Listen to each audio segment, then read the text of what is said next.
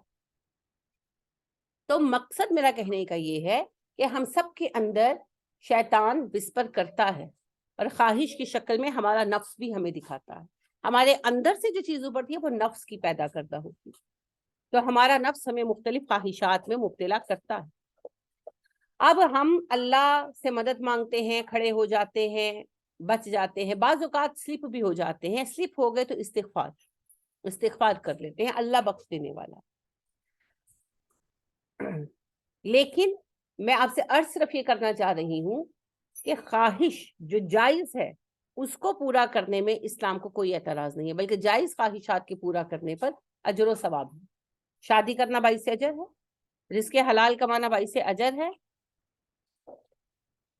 گھر والوں کو فیڈ کرنا، ان کی ضروریات کو پورا کرنا باعث اجر ہے.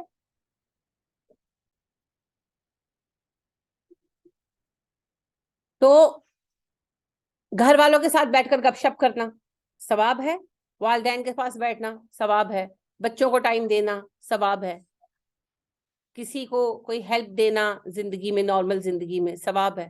سارے کاموں پہ ثواب ہے.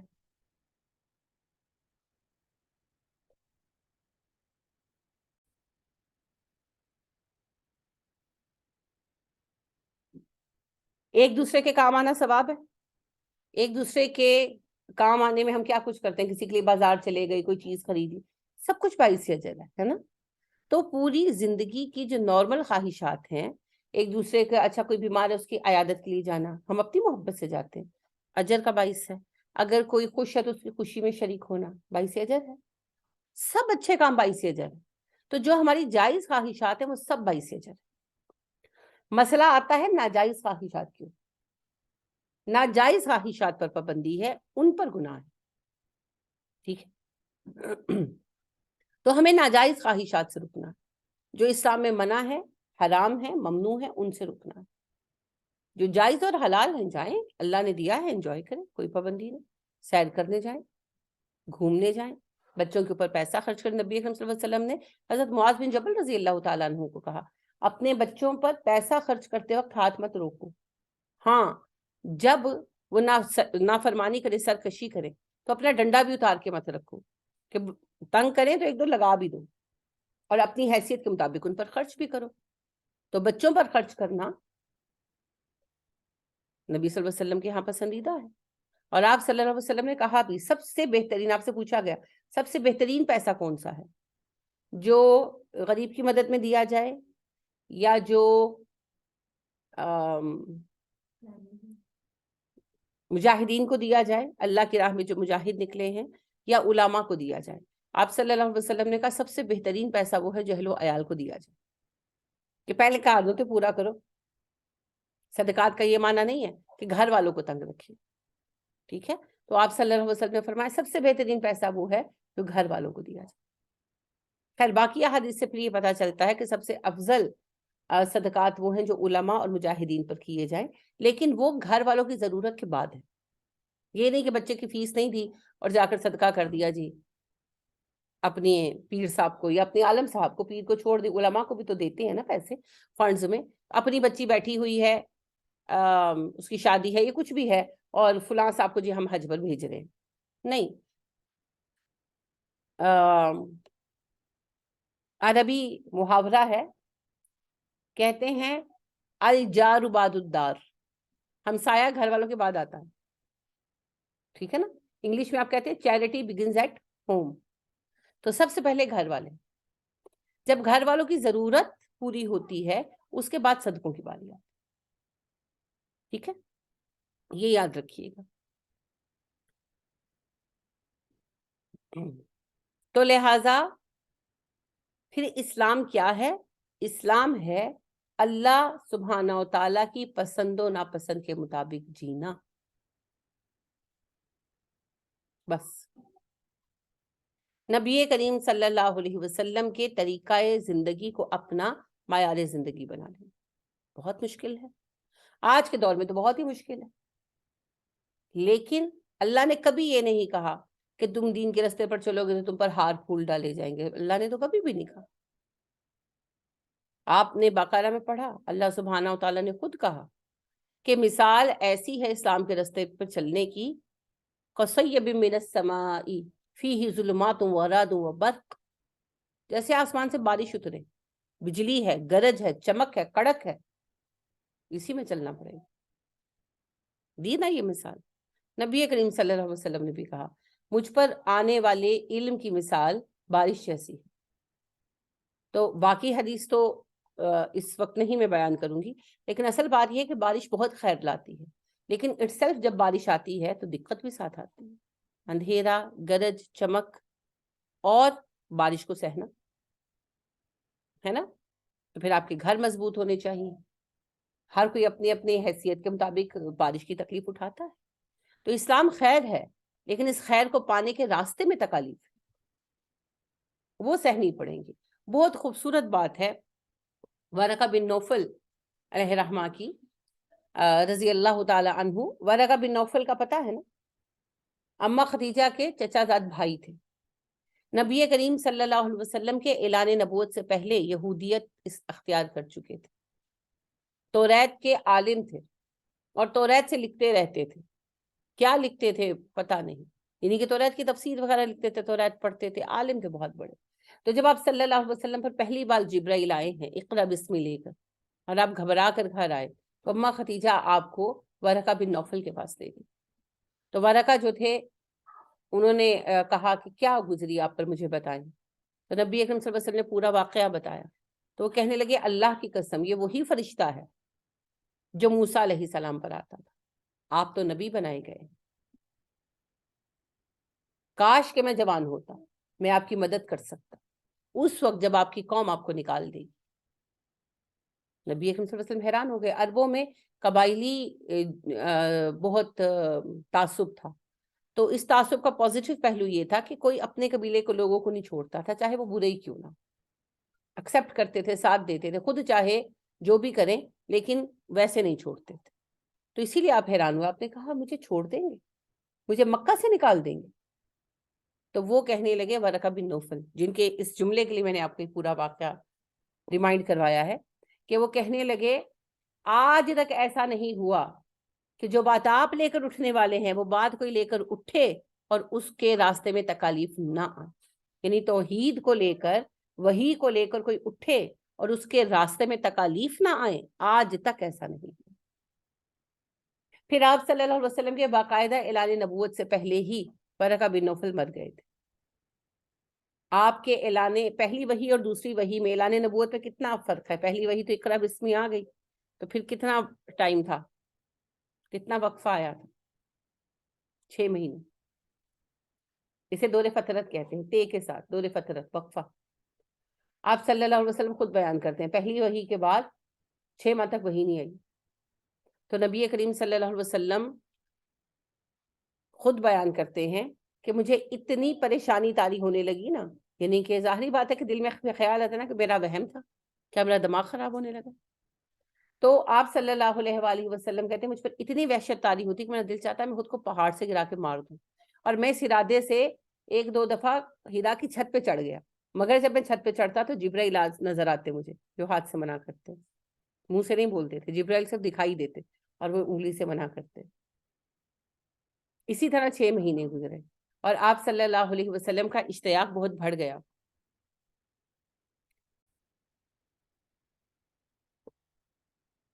تو آپ صلی اللہ علیہ وسلم کو اسی حالت میں 6 مہینے گزر گئے. آپ صلی اللہ علیہ وسلم خود کہتے ہیں کہ مجھے انتظار کی شدت سے ایسا لگنے لگا کہ شاید میں دیوانہ ہو جاؤں.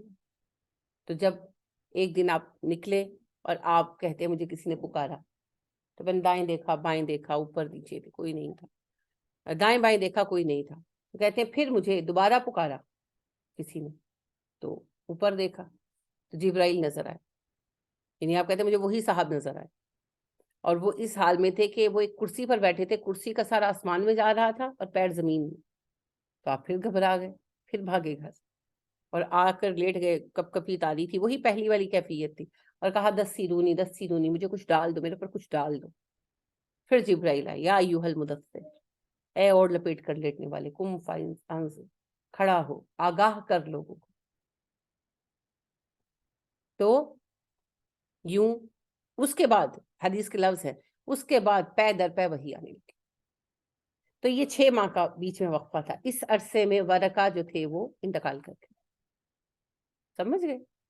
تو میں آپ کو ایک جملہ جو سنانا چاہ رہی تھی ورقہ کا، جس کے لیے پورا واقعہ بھی بیچ میں آیا، کہ ورقہ جو تھے نا، انہوں نے کہا کوئی شخص ایسا نہیں دنیا میں جو یہ بات لے کر اٹھا ہو اور اس کی راہ میں تکالیف نہ آئی. علامہ ابن تیمیہ کہتے ہیں جو قرآن کو قبول کرتا ہے لوگ اسے چھوڑ دیتے ہیں، وہ تنہا کر دیا جاتا ہے، پھر وہ تنہائی میں اللہ کے ساتھ اپنا رشتہ استوار کرتا ہے، اور پھر اللہ قرآن کے ذریعے اسے نئے ساتھی، نئے دوست اور نئے لوگ دیتے. تو یہ تجربہ ہوتا ہے، یہ میرا اپنا بھی تجربہ ہے. جو آپ کے بہت قریبی ہوتے ہیں وہ آپ کو چھوڑ کے چلے جاتے ہیں، اور پھر اللہ ان سے زیادہ اچھے لوگ آپ کو دیتا ہے. خود نبی کریم صلی اللہ علیہ وسلم کے ساتھ نہیں ہوا. مکہ والے آپ کے اپنے تھے اور آپ کو بے حد محبوب رکھتے تھے، بہت چاہتے تھے آپ کو. آپ ان کے بڑے لاڈلے بچے تھے. سب پورے مکہ کے سارے ہی رشتہ دار تھے. کوئی چاچا تھا تو کوئی تایا تھا تو کوئی چچا کا بیٹا تھا، سب رشتہ دار تھے. تبھی تو انہوں نے کہا تھا جب فتح مکہ کے بعد آپ صفا پر بیٹھے تھے اور آپ نے کہا اب بتاؤ کیا کہتے، تو کہنے لگے انتا اخن کریم و ابن اخن کریم، آپ ہمارے معزز بھائی، معزز بھتیجے ہیں. کیونکہ سارے تو رشتہ دار تھے مگر سب نے چھوڑ دیا، مکہ سے نکال دیا.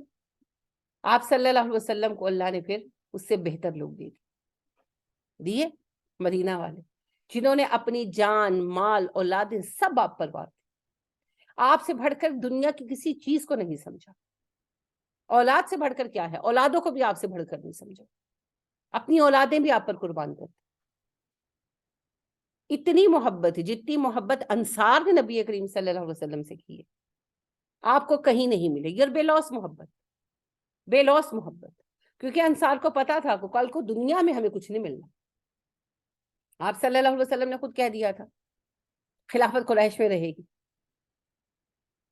خود آپ نے کہہ دیا تھا خلافت قریش میں رہے گی، اور قریش کے بعد پھر بادشاہت قائم ہو جائے گی. تو انصار کو تو تبھی پتہ چل گیا تھا کہ خلافت، ہمیں حکومت تو نہیں ملنے والی.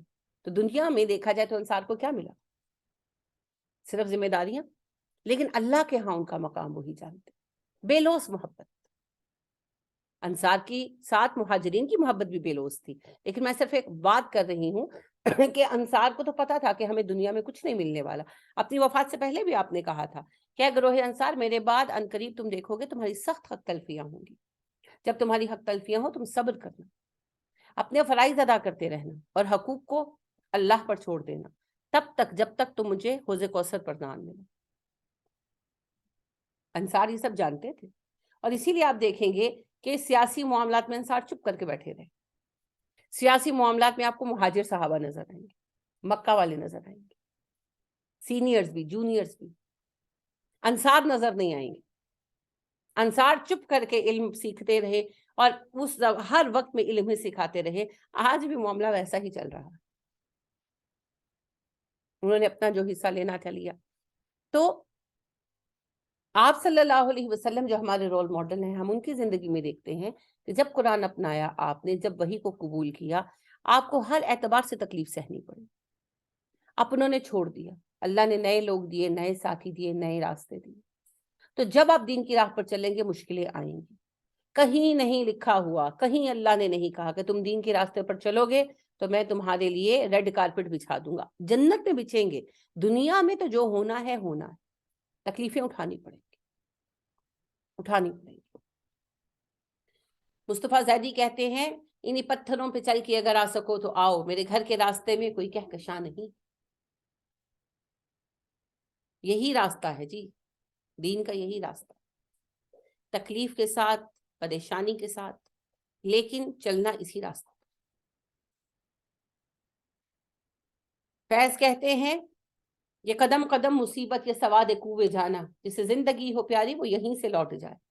کہ محبوب کے کوچے کے راستے میں قدم قدم پر مصیبت ہے. اگر زندگی سے محبت ہے دین گو بیک. ہاں دین کے راستے پر چلنا ہے تو پھر رہو. سورہ بقرہ میں آپ نے پڑھا ہے جب موسیٰ علیہ السلام کی امت نے ان سے کہا